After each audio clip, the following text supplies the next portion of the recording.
This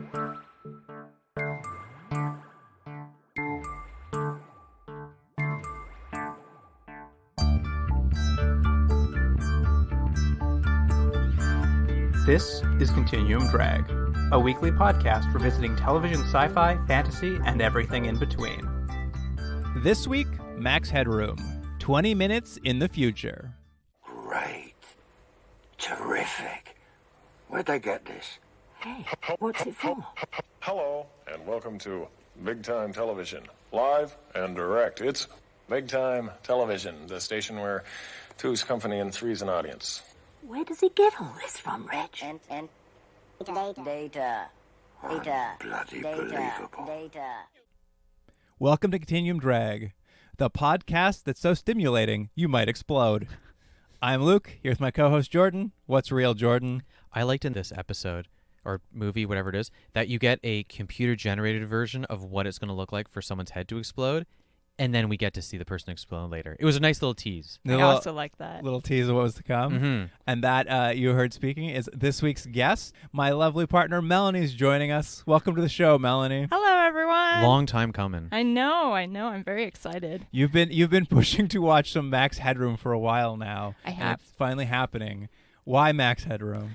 I am a big Matt Frewer fan, and I was just excited to watch some Matt Frewer. I mean, he's in pretty much all Canadian sci-fi television, so I really wanted you guys to do something like that, and I've watched a lot of bad Canadian sci-fi television. You know what's weird? You know what I saw him in recently that was a very not role that you would normally see him in? Is, I don't know if you guys watched Perry Mason. Mm-hmm. He showed up as the judge. I was like, Matt Frewer as like a very serious judge? I was also excited about that, yeah. He's one of these guys who just pops up anywhere, because I think he's just generally like a pretty good actor, so you can shove him anywhere you want.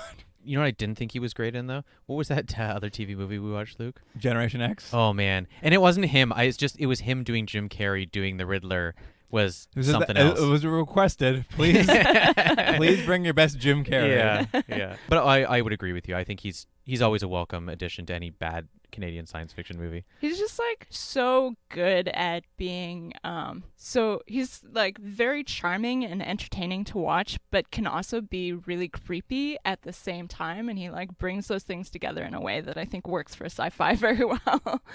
What else have we watched him in, Jordan? Is it just this and Generation X? For this podcast? Yeah, that's all he's been in, yeah. I mean, he's in everthing, but not it's weirdly not shows we've watched. Yeah, we haven't seen him as much as we could have. That's because he's in better sci-fi than you guys watch. You're probably right. Probably right. He manages to pick the ones that stay on the air. Let's get a couple seasons anyway. Mm-hmm. All right. Well, we know how Melanie knows Max Headroom. It's through Matt Frewer. Do you know anything about Max Headroom before we got into this? I think we spoke about this a little bit, maybe a week or so ago. I have a memory of him, of the look of his face, and I know he showed up on things, and I did some research, and I know there were some ads, and he was on MTV and stuff, and I don't think it's even that specific. I just knew of him as some sort of weird cultural He was thing. in the pop culture. That's he how was I in know pop him culture, too. and I was a kid, and I was like, oh, there's that weird computer head, but that was my memory of him. Yeah, that's kind of how I felt too. When I was sort of looking into this TV movie and reading up on his Wikipedia, it was what a weird creation he was, because he was created to specifically be a music video host. And this movie was created to be the lead-in to him being a music video host. But here's what's weird about that. He's barely in this. Yeah. Like, I think you get maybe 3 scenes of him on the screen doing, like, some little joke, and that's it. Yeah, I mean, it aired 2 days before the Max Headroom show, I think it was called, the music video program he's going to be on, that I think eventually expanded into interviews. He would do celebrity interviews. I think Melanie watched a couple of them. Yes, I did. They're not great. His interview, or just how they've aged? Just the interviews themselves. They're very awkward. I think it's hard to interview someone while you're just like a talking head on a TV screen, and none of the interviewees seemed that excited to be there in the first place. So I mean, it's a terribly weird concept, right? Like, it's incredibly strange. We're going to get a guy to pretend to be a computer-generated character for the purpose of interviewing people. Why? This is Why? glitching out the whole time. Yeah. I love it. It's so surreal and insane. Like, it's just something that I don't think would get made by like corporate TV today, but it's probably something that some like weirdo on YouTube would just like make for themselves. That is true. That is true. Some weirdos running a podcast, maybe. Jordan's always glitching out when he talks. Yeah, a lot of times.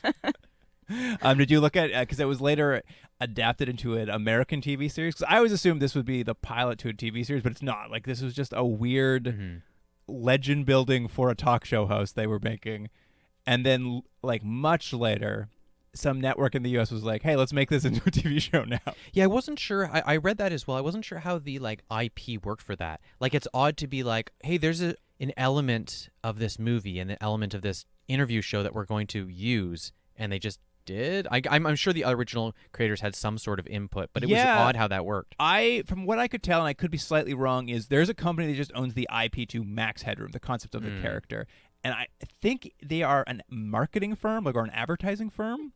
So I think that's where the character was generated, was at some sort of firm. That's the British? Yeah, the British side of it. And then you could just like, they would license it, and then they'd license it to eventually the American TV for this TV show, which I guess is largely uses this pilot with some reshoots to be the pilot of the American series, but really? several years later. I was looking at the American one, which I don't know if we'll ever get to, but a weird cast. SNL alumni Charles Rocket's in it. I don't know if you remember Charles him. Rocket. I don't remember that. He's in the Dumb and Dumber movies as well. Okay. Disgraced actor Jeffrey Tambor. I'm still a Jeffrey Tambor fan. I know it's probably unfortunate to say at this point. He was the manager. He became the manager at the TV station that he was at. That's I a good think role. I saw that was his first role. No? Oh, maybe it was. I didn't see that. Maybe not? Could be. Maybe I'm could just very making well be something up. And then as I was digging through, I was like, "Oh, look at that! It's Keiko O'Brien actress Rosalind Cho was in the original Max Headroom." Exciting. What a reaction we just had for old Keiko. Keiko's amazing.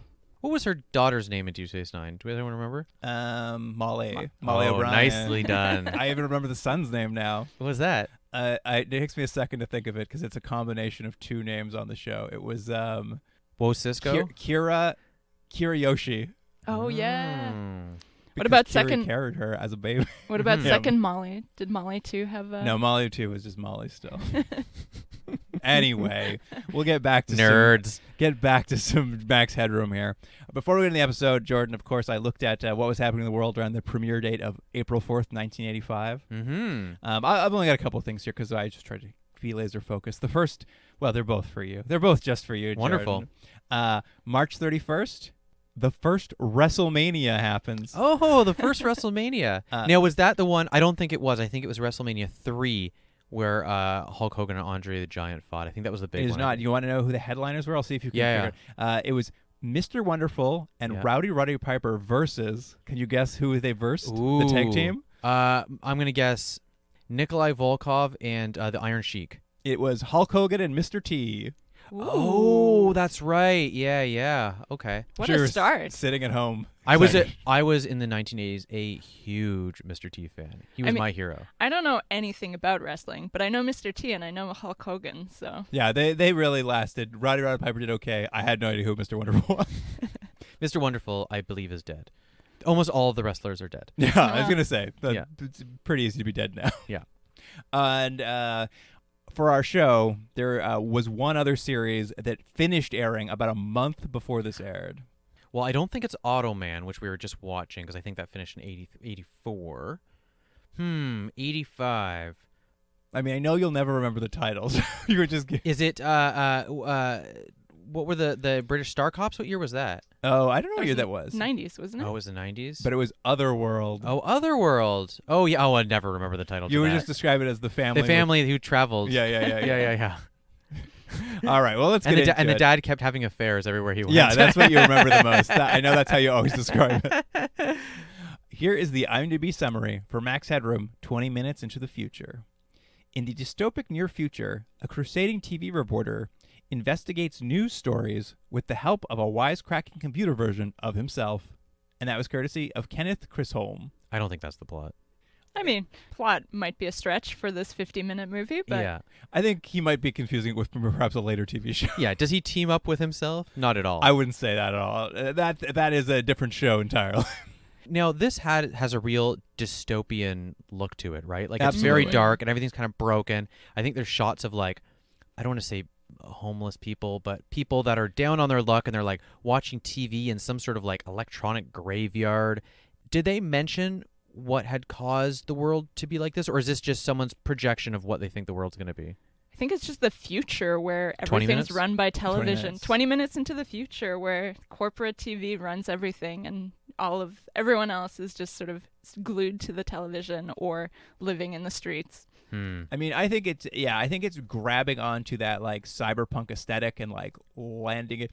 And I was curious as to like where this falls in the world of cyberpunk, like how early or late it is in that theme, because the aesthetic is probably the closest I've seen to what like people are always mimicking this aesthetic now for 80s, Yes. for Yeah. 80s sci-fi, and like they're hitting every button to the point that I'm just like, I've seen all of this reused a million times in a great, and I was like, it's interesting to see that someone like. It feels like Max Headroom's been ripped off significantly. Yeah. No, I mean, I also was trying to figure out like how far into the future. I guess 20 minutes, but but like it's not very clear sort of if it is supposed to be our world, Yeah. our future world, or if it's just sort of an alternate reality. But at some point they show some news headlines on, and we can talk about it later probably, but they show some news headlines that Edison chooses from for his story, and they all seem like fairly contemporary to 1980s. Like there was stuff about South African apartheid and war in Bolivia and like nuclear waste disposal, and they all seem like very sort of 80s news. Yeah, I mean, I think it's like set sometime in the future, but like they're just using all the cultural touchstones of the current day Yeah. for sure. And the technology isn't necessarily that much futuristic. Like No. the news reporter's video camera is very Just an what ENG, big yeah, old. exactly, the big It's like- on the shoulder camera. Like the Ninja Turtles carried around. Yeah, that's right. Or April O'Neil did. April O'Neil did. They Yeah. never, that's embarrassing. No, and but there's even the TVs are tube TVs, and everything is Yeah. sort of like not quite that RoboCop aesthetic, because I think that was almost even cleaner. This is even more dirty cyberpunk, weird. It's I don't know, gritty thing. Yeah, I mean, it's one of the few things we've watched. I'm just like, oh yeah, this is clearly like very inspired by that cyberpunk movement of the era, and really just like it's all current technology. If it didn't evolve in like 50 years, and we're not gonna like guess what that would look like. We're just gonna use what we've got, and like we'll use like I love the keyboard. One of their keyboards that had all circle buttons on it. Did you see some of the keyboards were just like typewriter Yeah, keyboards? that's what I mean. Yeah, that's right. It was very interesting. Anyway, the show starts off with a very high energy opening sequence. It's made up of a lot of kind of semi found footage or security cameras, and like I don't know. It was an interesting idea. It came in pretty hot, and I was like, all right, well, this is going weird. I agree. I think it was interesting, and I like that they went for it. I personally hate that sort of thing. So like all I could think was I want the sequence to end, because I hate the look of that found footage sort of Yeah, thing. yeah, I find it really disorienting and not in a good way. But I understand how it was used, and I think to set the world, I think it was pretty effective. Yeah, I also don't like that found footage aesthetic, but I thought they did it really well. Like, it looked really good, and they did a nice job of sort of cutting between Yeah. different video footage to give you different sort of snippets of whatever sort of chaos was happening. Because we very rarely get a look at this world, so they really tell it to you via these kind of like weird montages. And so what we sort of learn, I know this is going to be jumping ahead a little let's bit. talk about it. But can the news at any point, or is it just specific people who are very, like, I'm going to say hackers or very good at computer,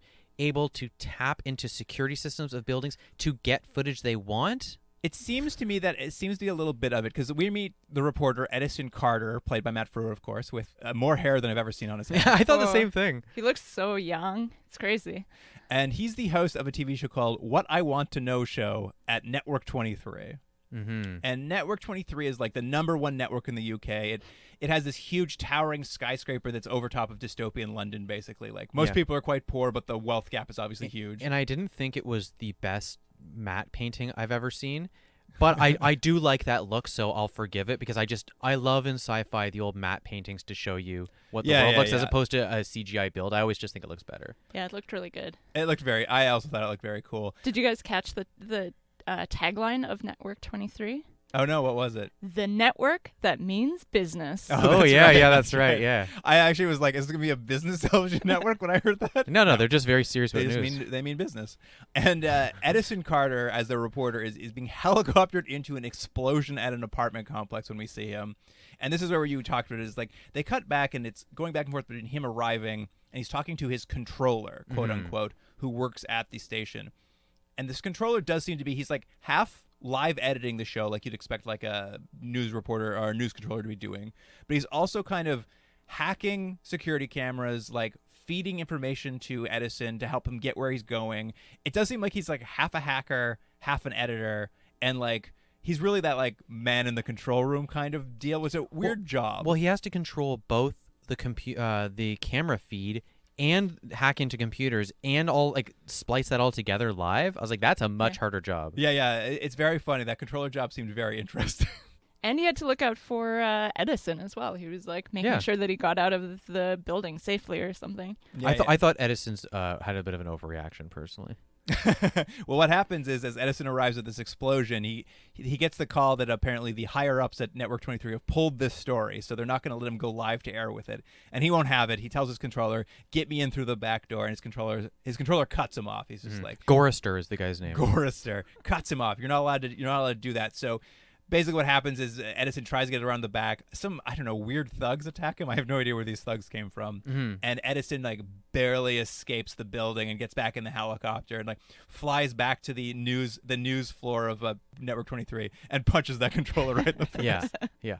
That's how you know he's a hothead. And I like because then his boss comes in when his boss is like, "You can't do that," and then he's like, "Who pulled the story?" And he goes, "It came up from up high, very up high." I was like, "Well, that's the top." That's the very top. Yeah. And truly in this world, that definitely means the top of this country. Exactly. Building, yeah.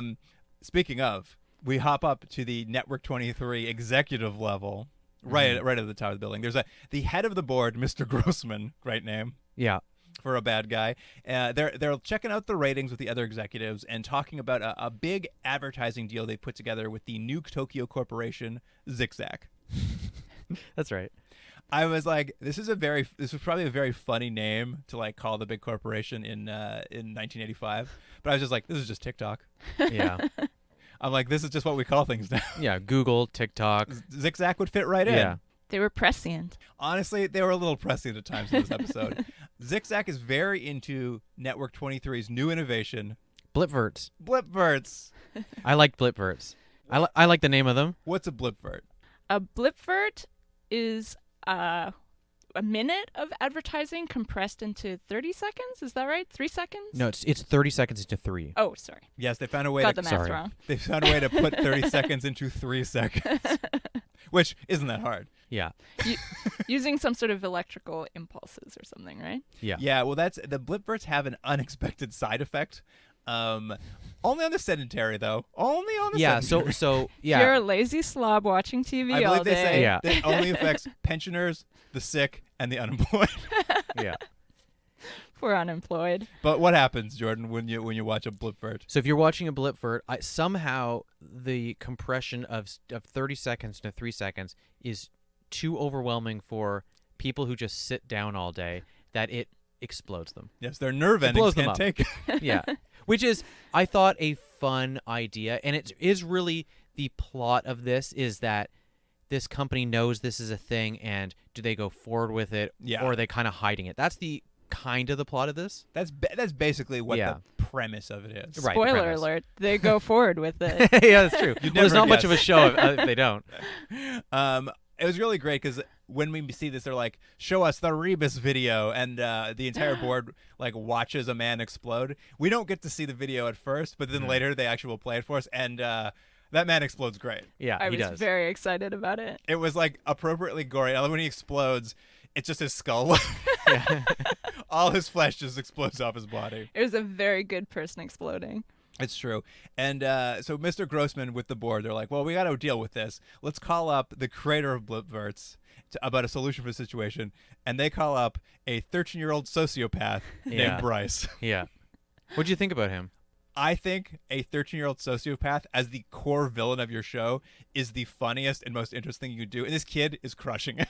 It was perfect. Yeah. I mean, it's so 80s, but also prescient, right? Like, I think in the 80s, a lot of this technology was still so new, and like kids were really the ones who knew how to work this stuff, right? And like most of the hackers were 13-year-old kids that were just like messing around and trying to figure out the tech. So He's just a little 13-year-old Mike Zuckerberg. I know. I do love how callous he is and how unfeeling he is. He's a child. And he's more than unfeeling. He's sadistic. Yeah. Yeah. He's a jerky 13-year-old.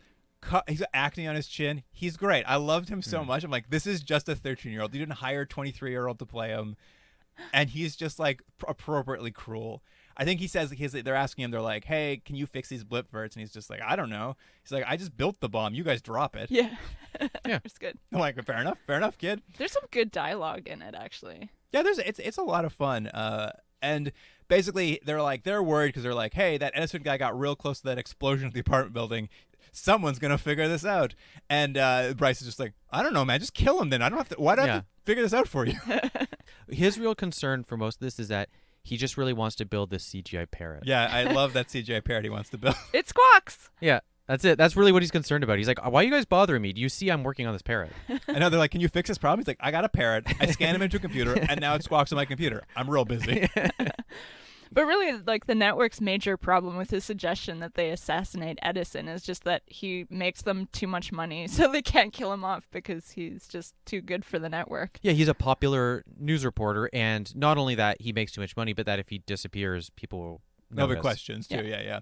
I mean, it's all very fun. It's all very like that anti-corporate, like cyberpunk aesthetic. It all fits well. And we should mention that when you see this corporate table, if there's any doubt that they're evil, I mean, the whole movie is underlit, and I think part of that is just the transfer. It's very dark, but it's like a dark room with literally light beams just on each person's chair, and that it couldn't look more evil, right? Like, Oh, And absolutely. there's, like, the guy sitting at the head of the table. He's got this big, like, symbol behind him. They do some great cutting in it, actually. I don't know if you guys noticed, but they have these, like, cuts where they're talking about their evil plan, and then they'll just do a quick jump cut, like, straight to someone's face and, like, tight cut to their face, and then they just, like, eyeball very dramatically. It was very there was fun. a lot of like cutting to their lips and then their eyeballs, and it's like, ooh, they're evil. There's a small scene that had nothing to do with anything that really made me laugh, though. Grossman's up in that executive boardroom by himself at some point, and they have like an automated barista. Oh, yeah. And he goes to get a coffee, and he gets it in a snow cone cup. And then he drinks it, and he like spits it everywhere. He's like, "Oh, it stinks." And then he just keeps drinking. I was just like, I love this guy. Anyway, back down on the news floor at Network 23. Edison is getting a new controller. He needs the best. He needs the top of the line. And they bring in a name that was the most confusing to me. Theora. Theora Jones. Yeah, so it's spelled Theora, not Thora, Theora. Theora Jones. And basically, Edison's like, "Listen, we need to figure out who pulled this story, who's pulling stories in this building." And she's such a good controller / hacker that she hacks into the executive level via the plumbing. Yeah. And is able to look at them at the urinals. Yeah. She finds the executive level bathroom cam.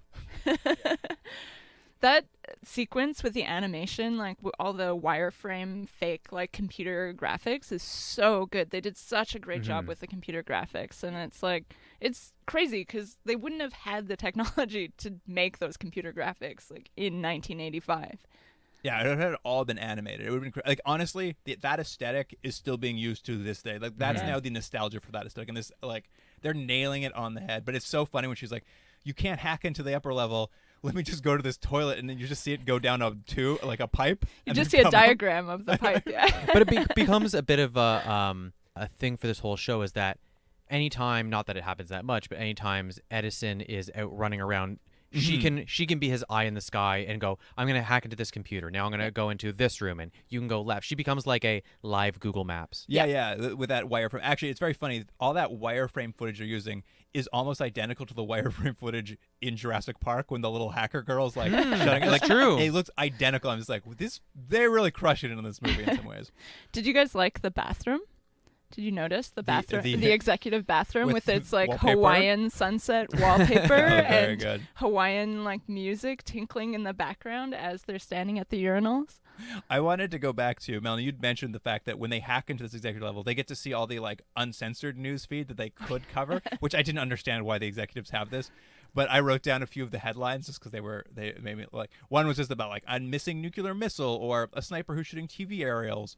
One was about like a garbage space trial that was breaking up full of nuclear waste over China. I was like, but it like, and they don't talk about any of them. I had to pause them for all these, but it's just so funny because like one of them was about the USSR crushing an insurrection in Soviet Delhi, India.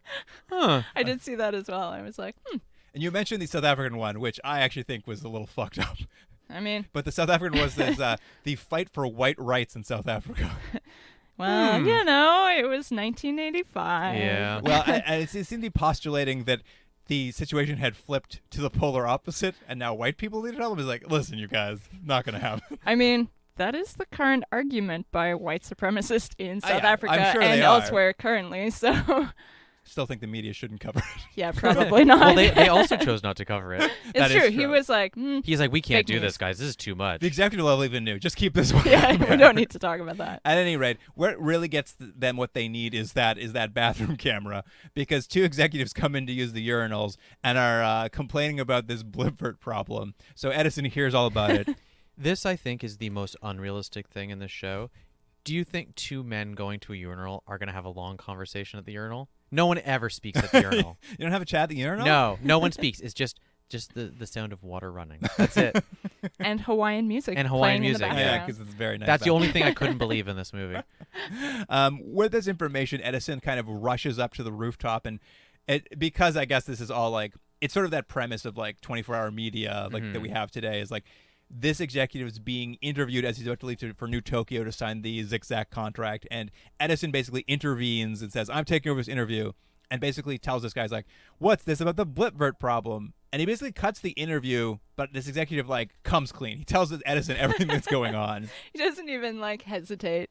And Edison's just like, all right, what we need to do tonight, Thora, is we need to stay after hours. We're going to hack our way through the building. I'm going to go up and try to get video of this tape from Bryce's office. But you know what's weird? His plan is, and this is maybe just the technology at the time, but his plan is to go up with a video camera to videotape a screen. It was very funny. I laughed at that as well. I was like, there must be some sort of other thing you could do to like just take the tape or make a copy or something. I mean, he's just a pretty reporter. You don't expect him to think. I or- suppose. Well, yeah, because to be fair, the controller does all the work. Like Fiora Oh, is yeah. much smarter than he is. 100%. I did also like when he goes to find a tape. It's just a VHS tape sitting in a VHS player. Yeah. I'm like, oh, okay. Tapes are just tapes in this world. I like it. But then he also still just records it. He doesn't just take the videotape. Yeah. Exactly. Just point your camera at the screen and record it. Unfortunately for them, they didn't realize that Bryce is there. He's hired some hitmen. He's taken under his own accord to take out this Edison problem. Yeah, these two perhaps Scottish hitmen. They're who- very funny. Yes. They're odd. They're sort of like, I didn't think they would be used throughout the movie. I thought they were going to be a one and done for this scene. But they're important characters. They're like halfway between bumbling and psychopathic. Like when we Yeah. meet them, they are bloodily hacking a body to pieces. Their names are Mailer and Bruegel. Good Yeah. names. Which- One has like kind of 1980s punk thing where he's got like line shaved in his like His mohawk. beard was great. Yeah. I feel like The Weeknd currently has that beard. Their names are actually they're famous artists. Bruegel is a famous painter from the 16th century, and Mailer is a famous composer from the 19th century. That's very funny. That's there's some weird cultural depth to this for no apparent reason. I don't know if it's like all like working, but it like even when they're talking about the Rebus tape, it was what they call the fake tape. It's just like they like have all these little things they're dropping in. But the sense I got of these guys were they're sort of this like Clockwork Orange sort of Absolutely. like Yeah, hoodlums. yeah, They're yeah. sort of like enjoy it. They're going around. They're not rushing, but they're called in just to make mayhem if needed. Just to Yeah. make mayhem. And so Bryce is sort of counter hacking Thora, opening doors, closing them. Theora, trying to help them get toward old Edison and get him. And I'm sure you remember this when I'll say it, Jordan. But I love when they cut to Bryce hacking. He's in the bathtub, just like hacking Yeah. away. I loved it. Yeah. Did you see his mouse that No. he was using? His mouse looked like a giant like 80s mouse, but it also flipped open into a phone that he then used Oh, to I talk. didn't notice that. That's amazing. Yeah, but that is the point, is that Edison is in the building trying to get this tape, and not only get the tape, then to get out of the building without getting beaten up or killed or whatever. And she is trying to guide him through the building. So it's a lot of go down the left tunnel. No, yeah. don't move now. Go now. And at the same time, 13-year-old is trying to do the opposite and make It as is many Hitman, obstacles yeah, his yeah. way. And it's like it's a really long cat and mouse sequence. It really is. Because I was writing it down, I'm like, they're just going back and forth. But eventually, what happens is Edison does get down to the parking garage. He steals a motorbike, and he's driving around trying to find an exit as Bryce closes all the doors. When they're looking for him, they have the classic scene you've seen a million times, but they don't do it the way I thought they would, which is he goes into the bathroom to hide. Of course, where do you hide in the bathroom? In a stall on top of a toilet. Yeah. they check underneath all the stalls with like a stick or something, and they're like, "Well, he's not there." And I was like, enough. "Oh, I thought it was gonna be one of those where the classic he opens each door." Yeah. Anyways, but I mean, that's the thing. It worked. It's a real cat and mouse for a long time. Lots of near misses. You But get to see lots of that cool building, though. They have like crazy architecture in the skyscraper. it was like everything looks great. Like they spent a lot of time on the art design of this show for sure. And when he gets his motorcycle, he's finally gets like toward an exit, and Bryce raises like a parking block ramp that causes Edison to launch off, where he runs into. I had to look up what these are called. It's the arm that closes when you're leaving a parking garage. I believe it's called a boom. And Sounds right. the boom, of course, has written on it Max Headroom, 2.3 meters. And Edison goes head first into this. It's actually surprisingly bloody how hard he hits this thing. yeah, well, he smashes it. And when Thoreau runs down to try to get him, his body's missing. The hitmen have taken it, and there's just blood all over the ground. And it's pouring rain. She's like standing in a torrential downpour. The It's very question I had dramatic. though is, how close was she that she got there? Well, they're all in the same building. That's what I was wondering. It is the same building. So how come the newsroom doesn't look nearly as destroyed as the rest of the building? The building looked like a bomb had gone off at some point. I mean, the newsroom looks insane in its own way. It's just like wires hanging everywhere. Like it looks like there's like 3,000 shows happening simultaneously in it. I don't know. The aesthetic is very weird of this show. Like it's all wires and darkness, or it's like opulence and darkness. But essentially, what happens is the hitmen take old Edison's body up to Bryce, and when Grossman pops by the next day to see what's going on with the Blipfords, he finds like Edison's body on a table.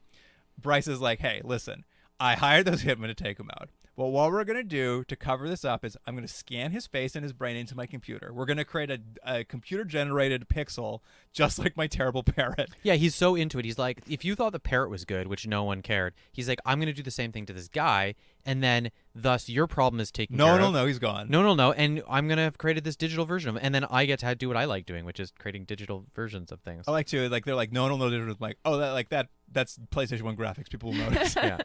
But when, to Grossman's credit, when he sees the functioning Max Headroom character on the screen, he is not happy. I believe he calls it a computer-generated geek. Well, it's not even. I would say it's not quite there. It's Yeah. it's like 70% there. It's got that classic Max Headroom glitching out. The aesthetics of like him being uploaded into the computer though look really awesome. Like they do Yeah. some really lovely sort of like computer graphics animating his head, but then also they have like a separate TV that's sort of still living Edison. You can see his sort of brainwave patterns sort of shimmering on the screen. It looked really good. Yeah, they've got a lot of great, like, they definitely pulled out all that, like, when we see these in these old ones, like that old technology where it's like, let's just have it all run in the background, so you've just got so much visual stimulus that it really works for this show. But Grossman is not too happy with it, so he basically is like, listen, now that you've done it, we got to just cover this up. Get rid of the Max Headroom computer. I don't want to see it anymore. Just get rid of that. And call your hitman back and get rid of this body. We can't have it here. But this is a point of management, though. He's not specific with what he asked them to do. He's just like, get rid of this stuff. And to be fair to these weird henchmen guys, they do sort of do what he asked them to, but in a different way. But they're little entrepreneurs. They are little entrepreneurs. It's Yeah. true. As Bryce passes information down, our two bumbling psychopaths are like, all right, well, we've got this essentially brain-dead body. Like, why just throw it out when we could bring it to Nightingale's body bank? How did you like Nightingale, the lady? I love Nightingale. She was my favorite thing, and I wish she had come back because she was just a sort of grumpy bureaucrat, which I always enjoy in these things, but she had insane hair. Look at my little picture of her hair. Yeah, you know what she looked like? I don't know what the name is. She looked like that guy from Babylon 5. Oh yeah, with this The hair that it's, sticks it's out. like a pyramid of hair Yeah. just sticking out of her head, and she's like 65 years old and like having none of it. Like these guys show up and they're like, we got a full brain dead body. How much for that? She's like 20 points extra. They're like, come on. She's like, put it in the slot or don't. I don't care. Yeah. I was gonna quiz you though. I don't know if you caught it. Do you want to guess how much body parts cost in the future? Yeah, I'll guess. I didn't catch. I think overall, they said like 500 credits or something like that. Eyes. 10 credits. Oh, I missed all of this. 20. 700. That'll give you a baseline. Oh, wow. Okay. Okay. A kidney. 1,200. Let's go 400 because there's 2 eyes. Oh, that's a good point. 500. Oh, you had the right Oh. way of looking at it. Yeah. Heart and all internal organs. I don't know why heart's separate from that, but I guess that's the premium organ. 2,000. I think they were disappointed, right? So like 4,000. 2,500. Oh. That's one for me. What closest without going over? Yeah, yeah. Jordan wins this Price is Right. Price is Right rules. And finally, right arm and full genitalia. I mean, I'd have to take a look first. $200. I'm going to give 50. $400. Oh. We're bad at that. Yeah.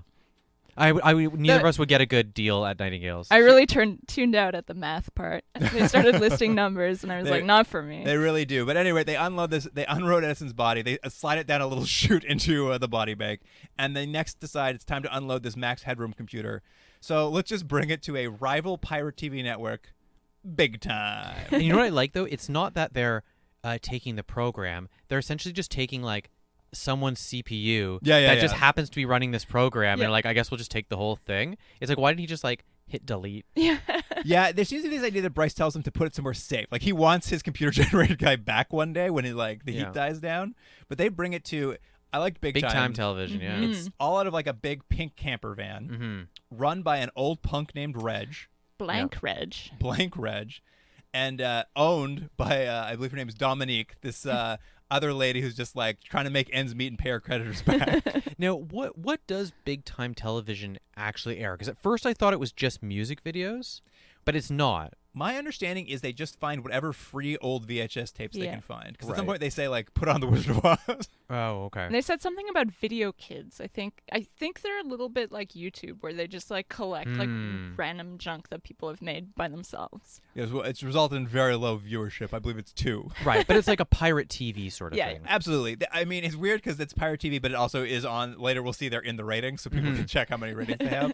But there's an insane sequence here, and I'm sure you may have checked out because it doesn't make a lot of sense here. But like, the hitmen drop by, and I guess they buzz into an intercom to say, "Hey, we're outside." And then like, Reg goes to hit the intercom, but it's not working, so he smashes it with his fist. And outside, where the intercom connects to, a cassette tape falls out of the intercom into a big open bucket of Alphagetti. I don't remember this. I remember it looked like very slimy. I couldn't figure out what had fallen down. It was just like stringy. I had to pause it because it's a cassette tape, an old cassette tape, falling into a just huge open like painter's bucket of Alphagetti. And for the rest of the episode, when we cut back to one of those hitmen, he will have an Alphagetti on his face. He was clearly eating out of that bucket of Alphagetti. I didn't even notice. And actually later you'll see Reg and Dominique and Reg is like, "Do you want something to eat?" And he pulls out a can of Alphagetti and goes to put it in the microwave. I'm like, what is going on with Alphagetti in this world? It's just like free flowing Alphagetti. There's so many good like tiny jokes like that. Like, I don't know if you noticed earlier, but like when we're introduced to the two henchmen, the one guy's cutting up body parts and he takes a bra off of the corpse and he puts it on his head. And then later on, when they're chasing him through the tower, he's still wearing the bra on his head. It's a lot of details. And then also, like, when they're unloading this, the computer CPU out of the truck, Breichel turns around and he's got assless chaps on. Oh, yeah, I forgot about that. That was very funny. It was delightful. It's like he just turns around, apropos nothing, right to camera, assless chaps. Why not? It's the future. Anything goes. They had fun. Anyway, the hitmen are forced to like leave the computer with Reg. He's like, "Check it out. We'll come back. We just got a call from Nightingale's. Apparently, Edison is not brain dead. He got up and walked out." But didn't they have like their negotiations seem to be, "Hey, we want this," and then the other guy's like, "No, I don't know," and then he just headbutts them and takes it. I was like, "Is that the end of the negotiations?" He's a punk. I guess. Yeah, it was very funny. It was like they just needed to get the computer there, and then for them to leave because Edison's up and walking around. I was very confused because suddenly they were chasing after Edison, and I couldn't quite figure out how they knew he had escaped because there was no sequence where you see him escape, right? No, what happens is when they're talking about the computer in the van, their like car phone rings, and like you get a really quick like someone from Nightingale's is just like, "Hey, that body you brought in? Yeah, it's not dead." And you think they just have to go back, but then we basically see Edison running around this dystopic poverty London. So from her perspective, do you think she was saying, "He's not dead, get him out of here," or it's, "He's not dead, can you kill him?" So I think it was that one. I think your body got up and left and we paid you, bring your body back. Right. Anyway, Edison's wandering around dystopic London, a little brain damaged, but I guess functional.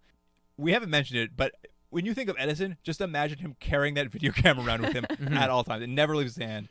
He manages to get the video camera kind of like operational again so he can broadcast back to Network 23, where Thora? Is that Theora. Theora has been sleeping at her desk. She can't figure out what happened to him.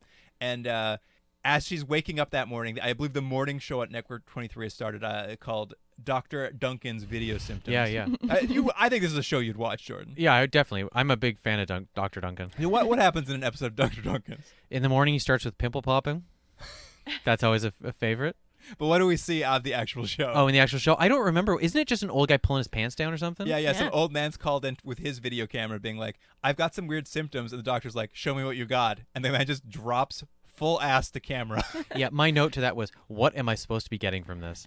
I really liked how quickly Theora navigated away from it. It was like if your boss walks in while you're like looking at something questionable, she was just like, oh, no thank you. At any rate, the transmission from Edison's camera comes into Theora, and she's just like, hey, head to what I assume is my apartment, because I didn't really say where she sent her, but I think it's her apartment. Yeah. And he heads there, and her apartment's like in this sort of rundown mansion-looking thing that also has a garage door so you can drive your car right into the bedroom, which I thought was pretty useful. It's insane. Well, I like, though, right before that sequence, though, he just goes to sleep, and we watch this it's a montage. long montage of him sleeping, so we all know as a viewer, he had a good night's sleep. Sleeping nude. Very nude. Oh, yeah, he just has the blanket wrapped around his waist. And it comes off slowly with each cut. His legs more and more nude. I also liked when they go to her apartment, her TV, she left it on, and they're advertising a 1-800 number to God. Oh, yeah. That's right. That That's right. apartment was crazy. She's making good money as a controller. Like, I don't know, though, but that weird drive-up seems like a downside. I feel like what it was is like, it looks like an old rundown mansion, but I feel like she just has the one room in it, and also you can drive your car into it. It was very. I was also like, I don't know where she is right now. 20 minutes into the future. It's got a lot going on. Weird architecture. Anyway, back at the Big Time Network, old Blank Reg has got Max Headroom all plugged in. They sort of started broadcasting his like glitchy Max Headroom face, and when we cut back to him, he's occasionally like doing a wisecrack or starting like a bad stand-up bit, like a person who doesn't. Like a writer who's not a stand-up is trying to write a stand-up. Yeah, like bit. one of the jokes are like, your parents. Do you know how you know when they're lying? Their lips are moving. Like I think it's politicians, but politicians. Sure, it's like that's the equivalent. Same of it. difference. That was just a little Freudian slip on George's part. Yeah. Do you know when your parents are lying? I hate my parents. And like there was a couple, like they started a couple jokes they cut away from where he's like talking about like, in China or Eskimos this, and I was just like, I'm really grateful right now that they're smart enough to like not let us have to watch this. Like they're good about not making you watch Max Headroom do comedy, because it's clearly going to be very bad to watch. And I was like grateful that they didn't like make us watch much. But I was surprised, and maybe it's just because I'm looking at this now from 2021.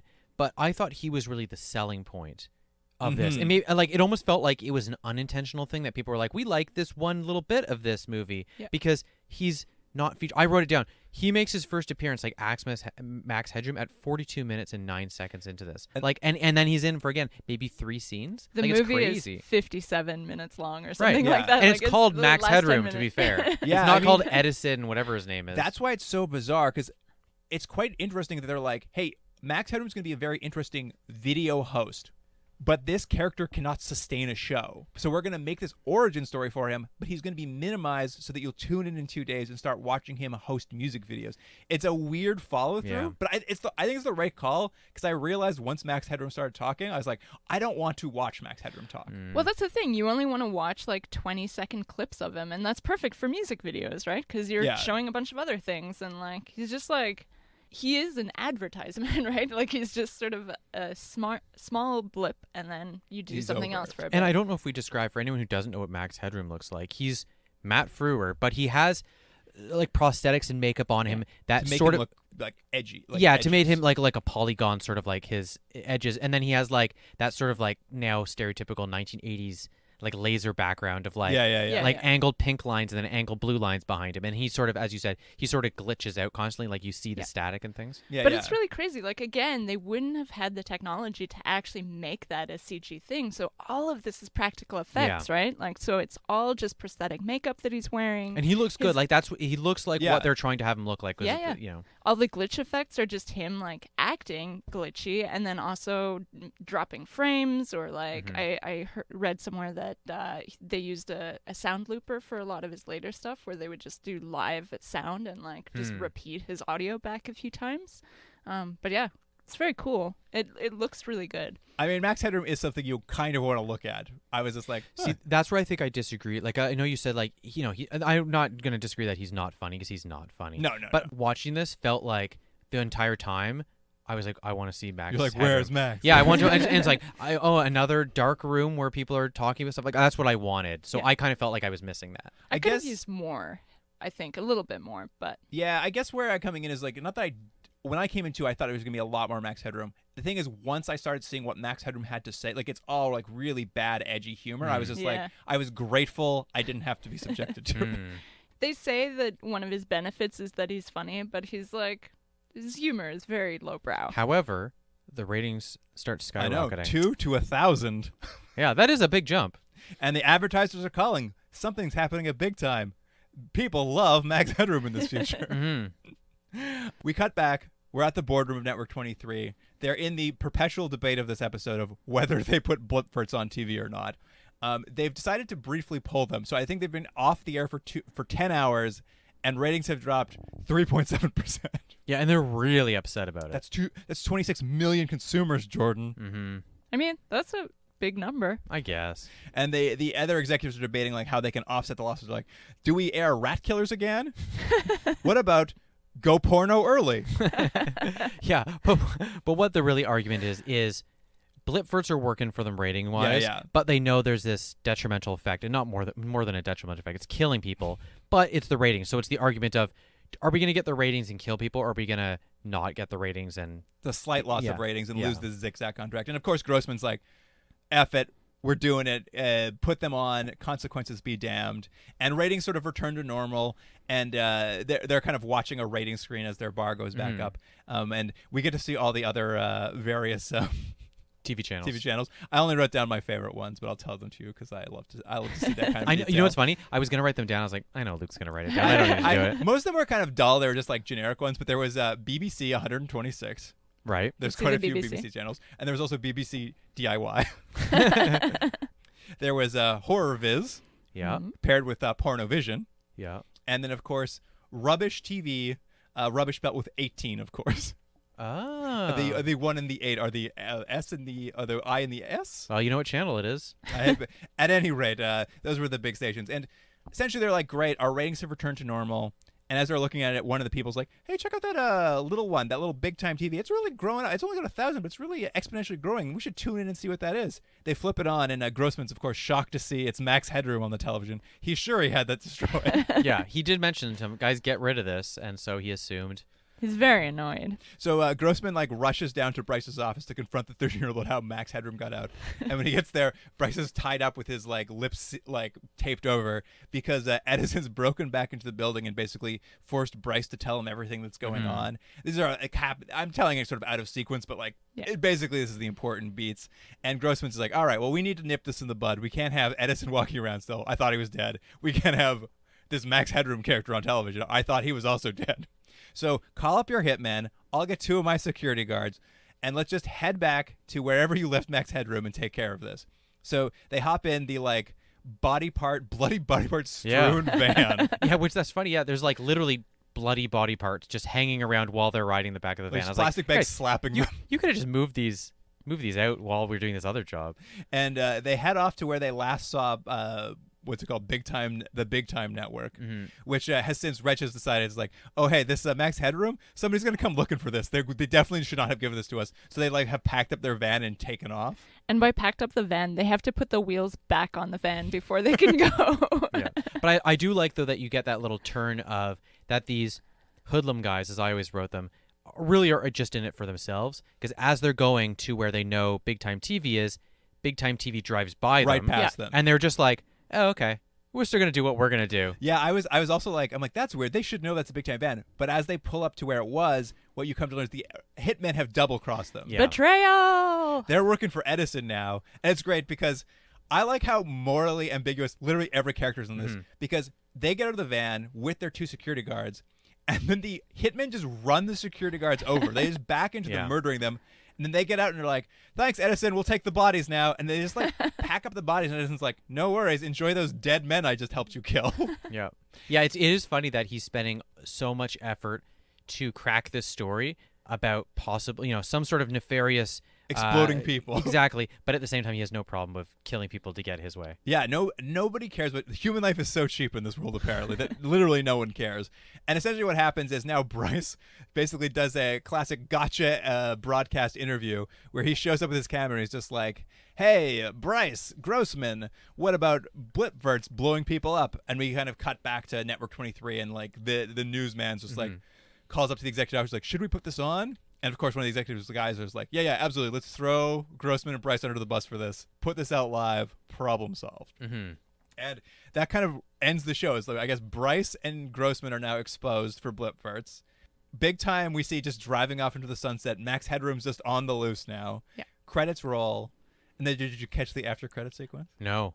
I saw the tail end where they're driving through the tunnel. That's what you're talking about? I turned it off as fast as possible. I just scanned to the end of the credits, and when the credits get to the end, Big Time's driven through the tunnel. They've gone away. And as the credits end, the Hitman's van follows them down the tunnel. Oh, really? More adventures to come. Did you see above the tunnel, there's yes. the Max Headroom and then 4?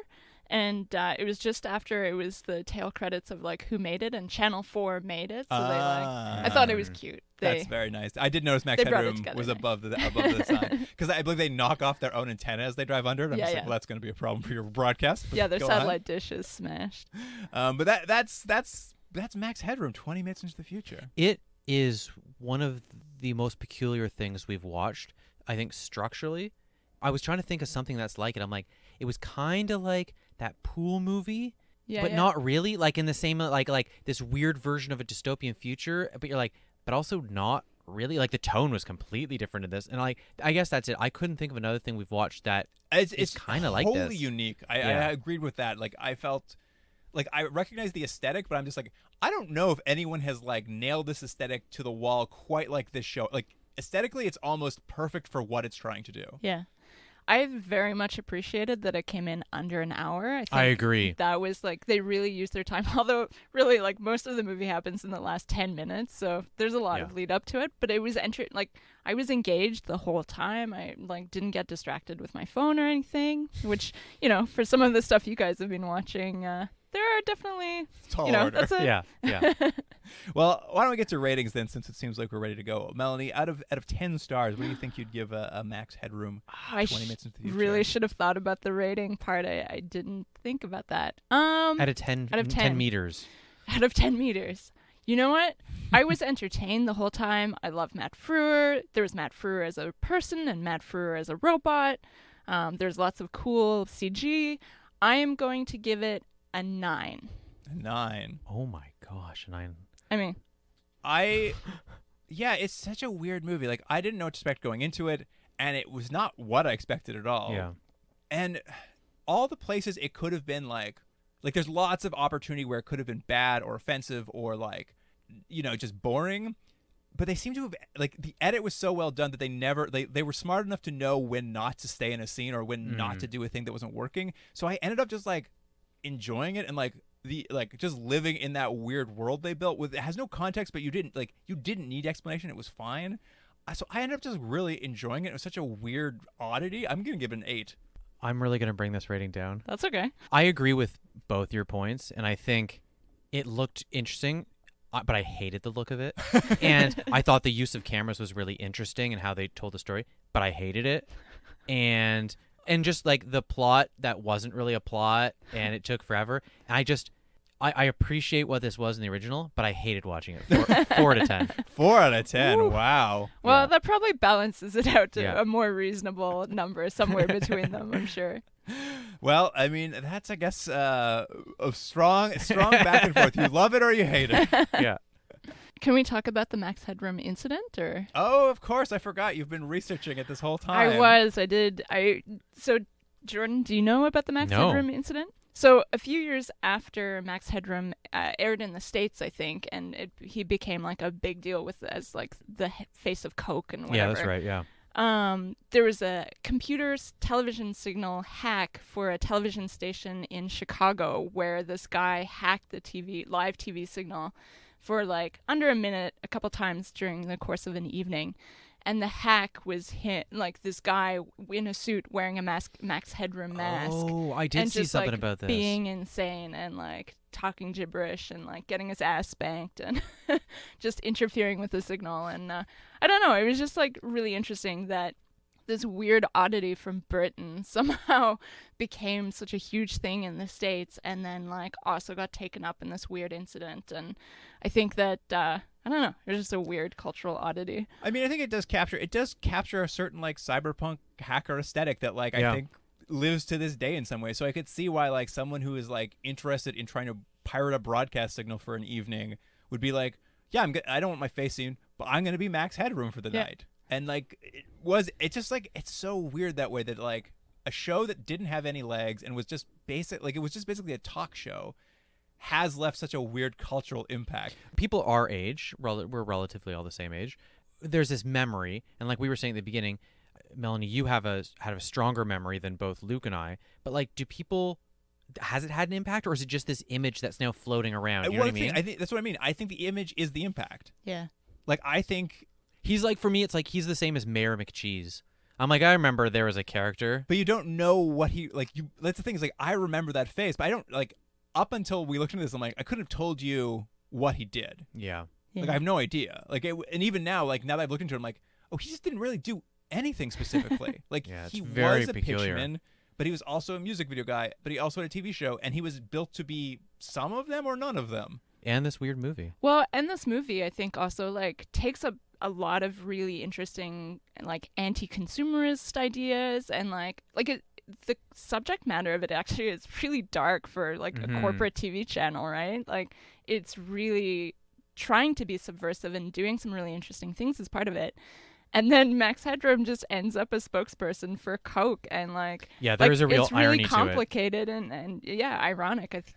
And I mean, it's hard not to say clearly Max Headroom defined what the like 80s aesthetic that lives to, like, when people think the 80s, truly this is the aesthetic you think of. So like, it just weirdly became such a thing that just now, I don't know, like it just is the 80s for some reason. This like, it's so weird. It's such a weird oddity. This whole Max Headroom thing has been like weirder than I realized it would be. Thank you for watching it with me and letting me. Thanks for coming on. Thanks for being on the podcast. It was a lot of fun. It was a good pick. So we're gonna watch the next Max Headroom thing? I mean, we could watch the TV show. It can be on the list somewhere. There's only like 6 episodes or so, 12 episodes. Of yeah, the I don't British think it's very long. I don't think it was very popular. For all those Jeffrey Tambor fans out there.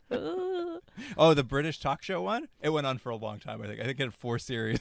Oh, I thought there was also like a more narrative. That's the US one. Oh, okay. That's the US one. Right. No, they had like 4 series of the other one. There's even like a Christmas special. Just watch the Christmas special. The British love their Christmas specials.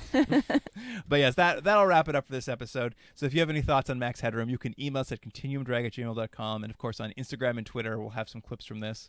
Yeah, I've already pulled Fat Boy exploding. Nice. That's not nice, but I mean, let's be fair. I mean, it's a great effect. Yeah, that, some annoying screens. Toilet hacking.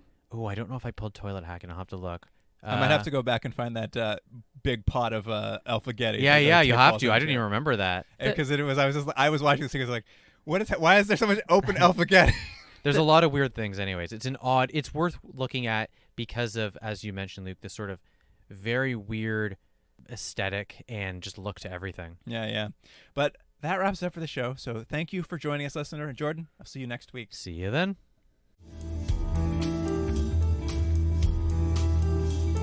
Continuum Drag is recorded in Toronto, Ontario. Theme music by James Rex Seidler. Produced by Jordan Dullock and Luke Black. Special thanks to Aaron Hughes.